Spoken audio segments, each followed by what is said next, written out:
Good evening all, or good afternoon, or good morning, depending what type of day you're having, and if you're alive or not. My latest adventure, or one of my latest adventures, because there's so many adventures I have, started in December. It was a Tuesday. I was getting pins and needles and all sorts of funny things in my right leg here. And I thought to myself, I'm not happy with this. So it's about 12 o'clock and I phoned up 111. They kept me talking for about half an hour. The questions they was asking me, it was leading down a certain route. And when they finished, they said to me, I needed to get down my doctor in about an hour's time. Which I thought, oh, okay, yes. I had a suspicion what was wrong. So I go trotting off down my doctor's. I must admit, it's an hour and a half after I'd spoken to 111. And I was told I couldn't see a doctor because it wasn't in the system and it takes 2 hours to get on the system. Or was it 2.5 hours? It was something like that anyway. I did express concern, but the receptionist was not happy about having to inform me. And she says, come back tomorrow morning. So like a good little boy, trot, trot, trot, trot, trot, I go back down to the doctor's surgery in the morning. This was a Wednesday morning. And by that time overnight, my right leg had swollen up. It was quite an unpleasant feeling. It's, last time I saw one like that, a leg like that, was on a rhino in the Serengeti, but that's another story. So anyway, receptionist said to me, I can't get you in to see a doctor till about Friday morning at the earliest. I said, well, I'm not happy. Look, their leg's swollen up and stuff like that. By this time, she was nearly in tears. And she said to me, nip down to local Skegness Hospital and to the minor injury unit. So I said, okay. So off I go down there. Before I went, she actually was in tears. She says, I keep having to do this. People phone 111 up and also are urgently seeing a doctor and they don't get a chance to see one because the system. So I go trotting off down to the minor injury unit at Skegness Hospital. I was relieved, but the nurse I come across down there, Kerry, I've known for years. I was really chuffed to see her. She did all the necessary equipment and checks. They did a blood test of some sort, and she came back. She said, you've got a clot in your right leg. She said, that's because that's what. I said, oh, okay. She says, so I said, what do we do about it? She says, I booked you into a same-day emergency clinic at Boston Hospital. But in the meantime, she gave me blood thinners. So I said, okay. She says, the appointment will be for tomorrow about 1 o'clock, 2 o'clock. So I said, okay. So I was getting a bit more happier because I knew what was wrong. Oh, happy days, as we say in the trade. And so what happened next was I arranged for transportation to get me down there, but patients transport system, whatever you want to call it, and they got me down there. The only thing I can say really about it was that I can't have anything negative to say about it. The nurses, the doctors, and the way we was looked after down there, brilliant. They were like angels, especially the young lady who did the ultrasound, checking when about the thrombosis.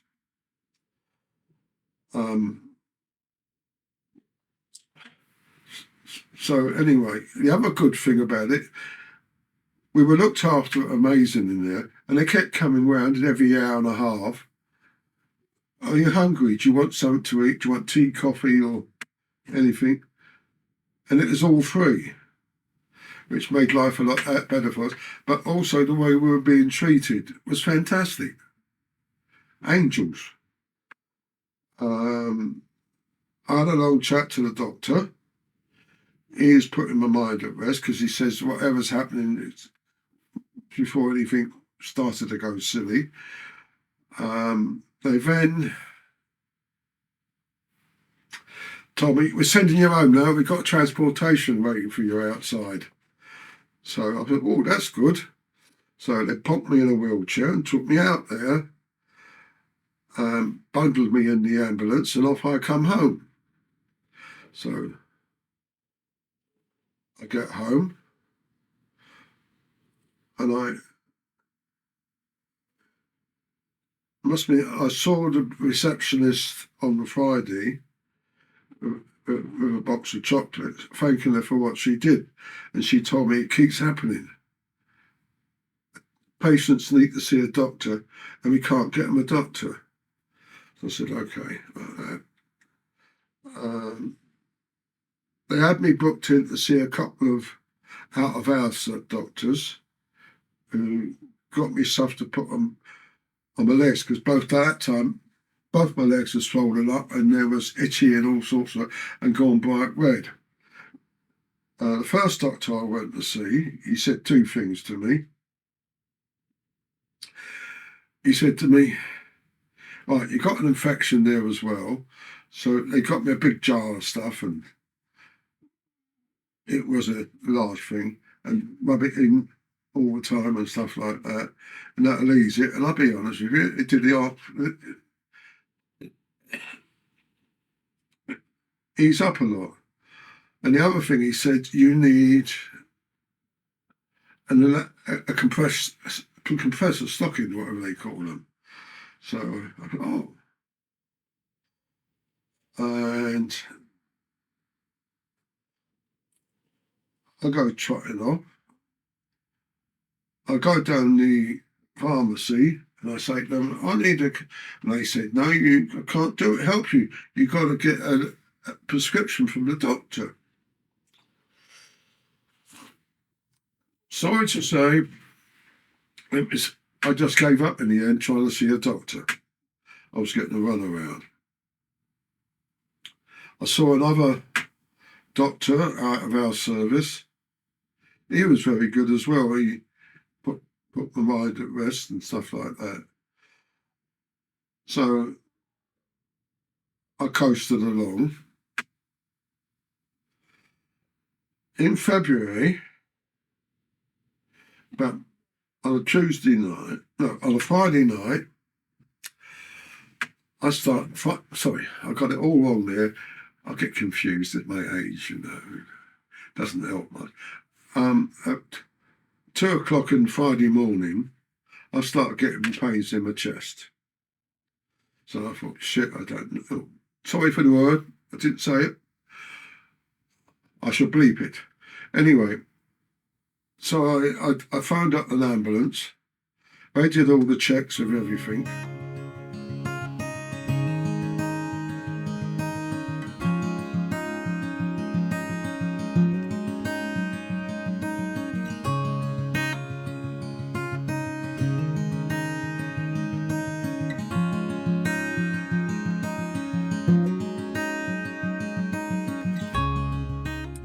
So by about 2:45, I'm on the way into A&E at the Pilgrim Hospital in Boston. They triaged me before I went into the reception area. I get to the reception area. It was packed. I was in a wheelchair, had my pyjamas on and a dressing gown. I couldn't go to sleep, drop off to sleep or anything like that.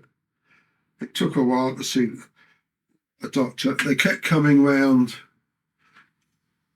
every couple of hours and they did ECGs, blood tests, you name it, blood pressure, temperature, barometer with my ear on, and all that sort of stuff. Before I go any further, I want to say the place was really not fit to have people in there who were sick and waiting to be seen.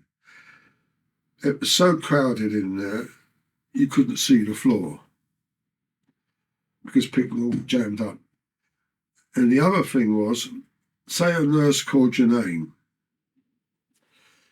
you'll automatically get up and say, I'm over here, nurse. And as you did that, somebody would try and take the seat you were sitting in.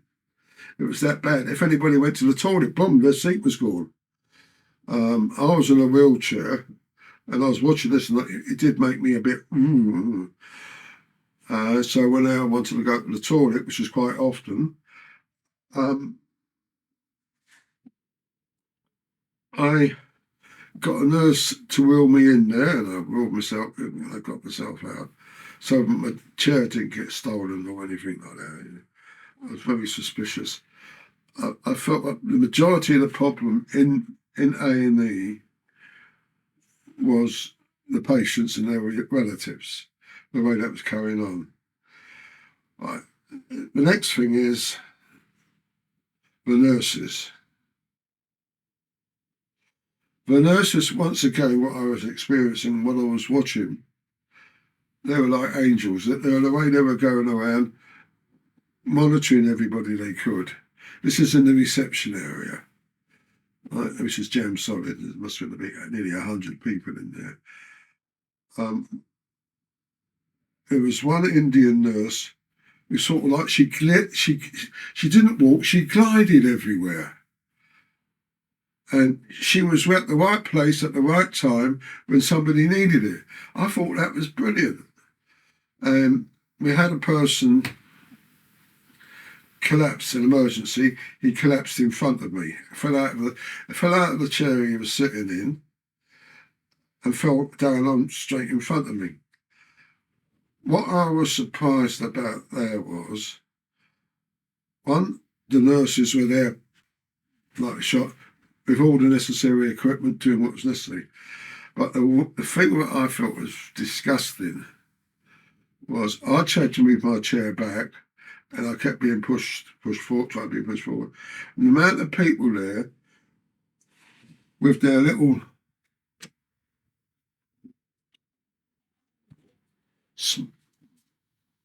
smartphones, I got to get a picture.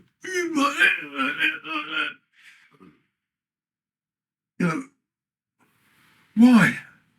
Why do you want to take a picture of somebody who's in a very bad way on the floor being treated by nurses? But oh yeah, they were there. Boom, boom.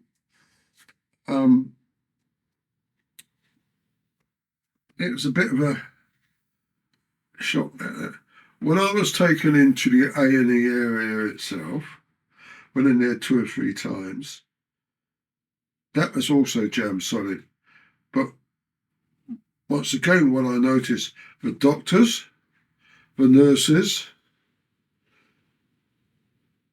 the place was not fit for the purpose, but the doctors and the nurses were, and I saw them like angels, and everybody knew where there was supposed to be. The other thing I noticed is that 5 or 6 years ago, I had my own room in there and stuff like that. And I noticed this time, apart from one room, all the rooms had 3 or 4 beds in, side rooms had 3 or 4 beds in them, full. And I noticed there was one big room which had about 12 beds in it. Not impressed. But once again, the nurses and the doctors looking after these people were amazing. The other thing I also discovered, which was not sort of impressed with, 40% of the people there were waiting for beds.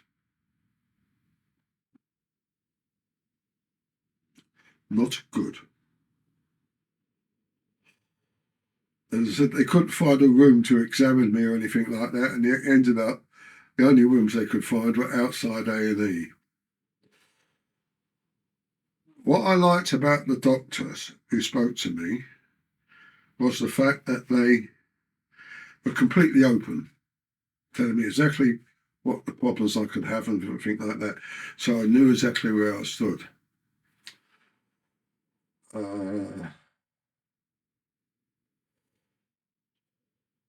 About 5 o'clock. Remember, I've been there since 2:45 in the morning. I was not looking my best, but then again, I never do look my best. The two of the doctors are talking to me, and they said, "We want to keep you in for 3 or 4 days." So I looked at them. I said, "That's not going to happen." I said, "Why not? Don't you want to cut?" I said, "Yes." And they explained it to me. They said, "We want to do a load of checks and probably try to disperse the clot with a wire thing around the veins, sort. And also to make sure there's no chance of it getting near your lungs or your hearts." Cheerful, but never fear.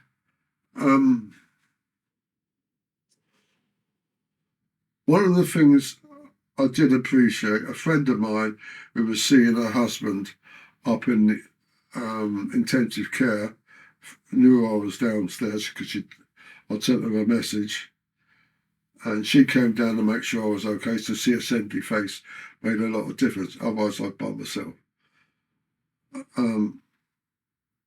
The other also thing was, like when I was in the same-day care unit, the nurses were coming round every couple of hours with food. It was free. The tea and the coffees were free, which made a lot of difference.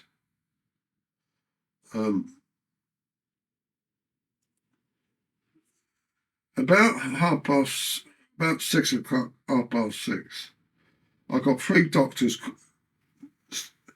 They found a room to talk to me in, also outside of A&E. It shows you just how bad the situation is. They sat me down and they said to me,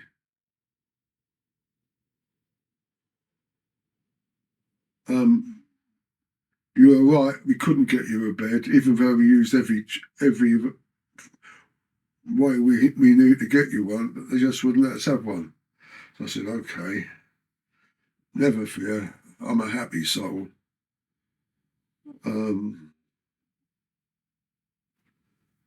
So we're going to send you home. I said, "Okay, that's nice. We're sending you to the dispatch ward." I said, "Oh, that should be fun."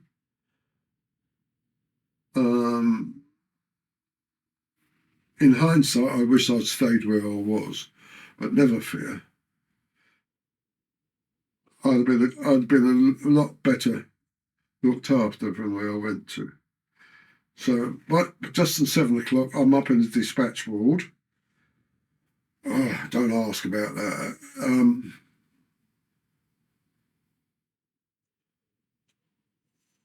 What can I say? I was there for about 7:30. I says to the nurse in charge, "Any sign of my transport yet? One likes to know these things." And she said to me, "It's been booked." I said, "Yes, but is there any sign of it?" "It hasn't been allocated." We've heard that one before. So the next thing that happens, 8:15, 8:30. Any sign of my? No, it's been booked, but it hasn't been allocated. So I thought, oh, that's nice. About 9:30, I was really getting a bit cheesed off. I've been there since 3:15, and I would like to have gone home, and I was smelling a bit. Not that I don't smell normally. And what happened? I go and say,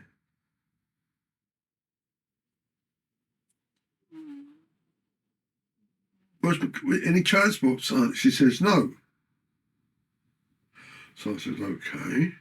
She said, "It's been allocated." It hasn't been allocated. I said, "Okay. How do you know it hasn't been allocated?" "Don't tell me my job." I said, "No, I'm asking you a simple question. How come you don't know it's been allocated? You know." I said, "You've been sitting on your backside there at your desk. That phone keeps going. It goes 10, 15 minutes, and the person that hangs up. You don't get off. You don't lift your hand up to pick up. So how do you know that isn't a phone call saying my transport's waiting for me downstairs? You don't answer that phone because you don't want to do anything." And this happened about half a dozen times. That phone went about 10, 15 minutes, and she never answered it. And she said, "Don't tell me how to do my job." I said, No. So about 10:15, I thought, right, I've had enough of this. So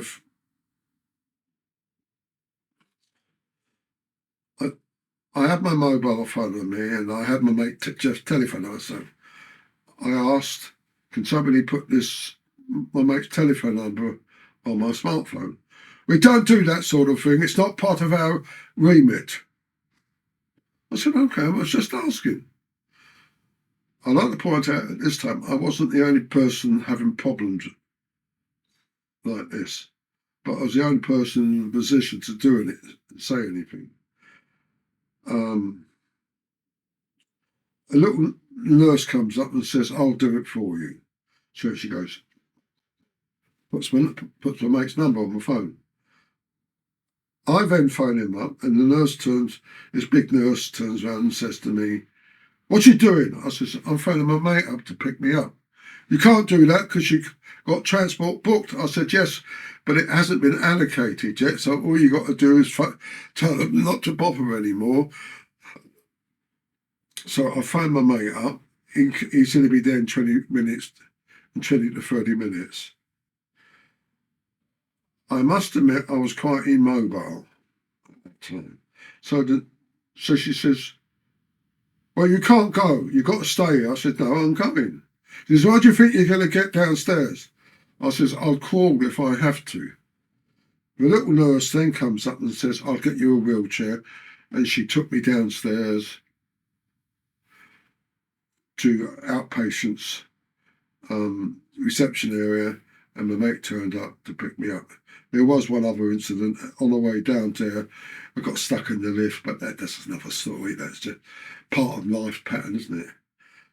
I've got to say once again, all those doctors and nurses were bloody brilliant. And I really mean brilliant. You know, to expect doctors and nurses to work under those conditions when there's very bad management about. So anyway, I get home. I go for a nurses. I get called in to do the old MOT test. I then called back in. I didn't get called in. I got a phone call from a doctor. She said to me, "You've got a very low iron deficiency." I said, "Yeah, so what are we going to do about it?" And she turns to me, "You've got to get a doctor's appointment." I said, "Well, I'm talking to a doctor." She said, "That's not the procedure. I'll tell you what the test says, but you got to talk to another doctor because that's how we work, the procedures work. I said, it's stupid. I said, one is trying to get an appointment to a doctor, and the other one is I'm talking to a doctor and it's not part of the procedure.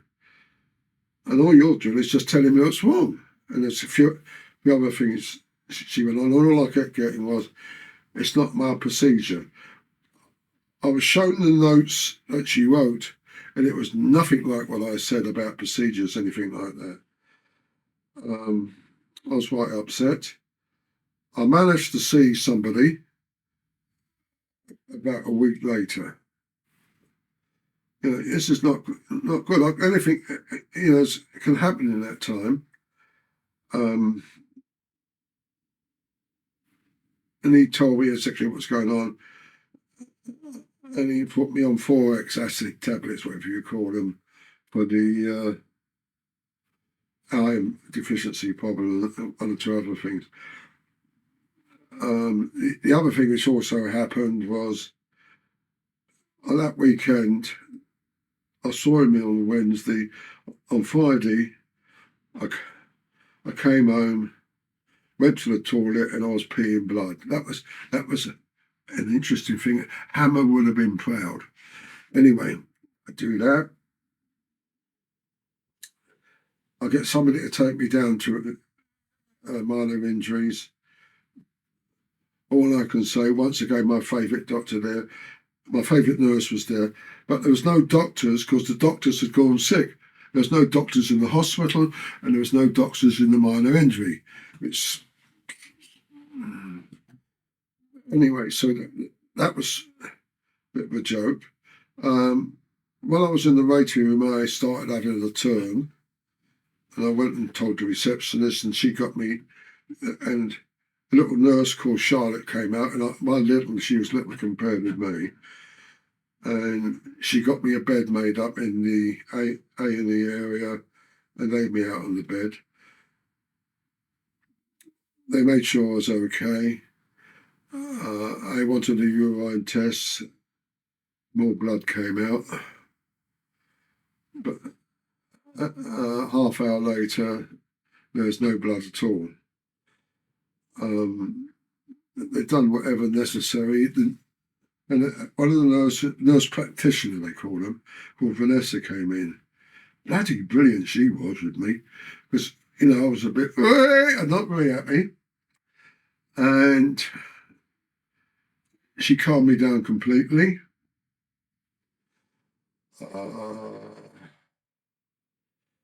Told me it was a urine infection, and I was put on tablets and stuff like that for a week.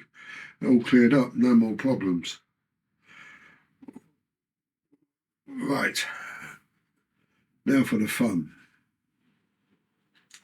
In this whole adventure, things like that, the only problem I had was that nurse in the dispatch ward and her attitude. She didn't want to do anything. She didn't want to answer the phone. Just wanted to sit there. And I noticed there was a sign. There was a sign up there. I wasn't the only one. And there's 4 or 5 others in there, and they're all getting the same sort of treatment. Said if you're hungry or want a cup of tea, just ask. I won't tell you what the reaction was, but I think you can guess.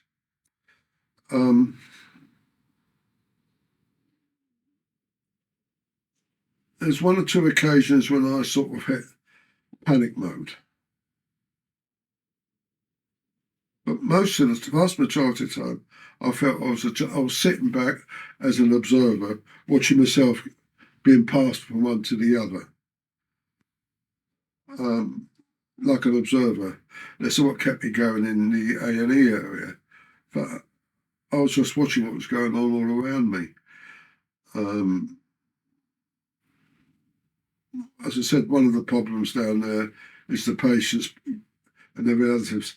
They'll keep trying to push their relatives in front of everybody else, not realising the triage and stuff like that. But the person there might be a lot more serious than me or anybody else.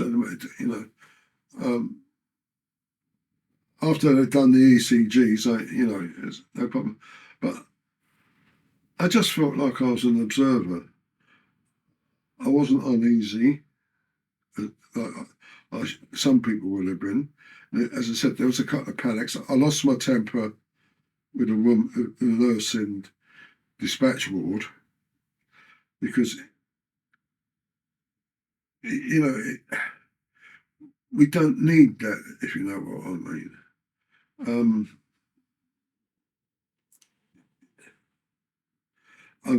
I know it's not over yet, but is an adventure. I think people should realise, like with receptionists and stuff like that. Oh, yes, again, the receptionist in the A&E ward was also bloody good. But the receptionists are our first contact, and quite often, because of the way Department of Health and senior management and all that lot are set up, there's not a lot I can do.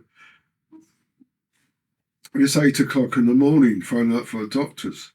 They're not supposed to be doing it, but they do it because it makes life easier for them. But it doesn't make life easier for the receptionists or the nurses. And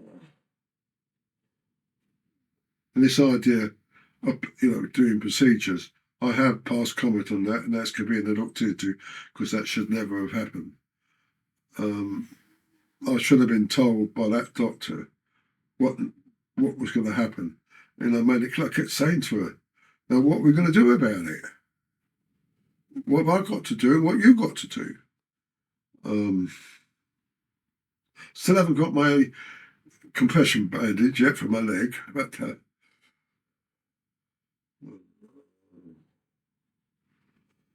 I can understand why people panic,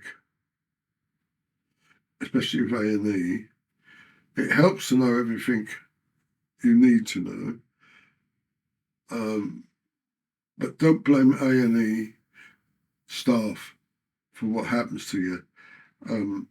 One of the questions I asked was when I saw the people, I said "You're not going to put me on the trolley in the corridor?"